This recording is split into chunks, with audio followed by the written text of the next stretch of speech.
नमस्कार, मी तृप्ती चव्हाण, जिल्हा महिला बालविकास अधिकारी वर्धा. मुख्यमंत्री माझी लाडकी बहीण योजना वर्धा जिल्ह्यांतर्गत टोटल 3,20,491 नोंदणी झालेले होते. त्यापैकी 2,99,713 हे पात्र ठरले होते आणि 20,778 महिला अपात्र ठरल्या होत्या. ही माहिती नोव्हेंबर 2025ची आहे.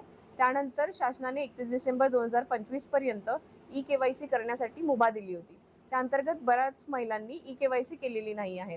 तरी त्यानंतर आता परत ई-केवायसी करण्यासाठी शासनाने कुठलीही लिंक ओपन करून दिलेली नाही आहे. जी लिंक आता सध्या केवायसी होती आहे अशी जी न्यूज पसरवली जाते ती पूर्णपणे फेक आहे.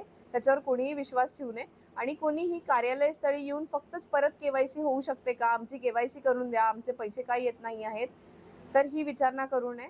जर शासनाकडनं अशी कुठलीही लिंक ओपन करून दिली जाईल केवायसी संबंधित, तर तुम्हाला न्यूज चॅनल थ्रू किंवा कार्यालयाच्या संकेतस्थळावरून तशी माहिती कळवण्यात येईल. सर्व महिलांनी स्वतःची एवढ्या उन्हात आपली काळजी घेण्यात यावी हीच विनंती. धन्यवाद.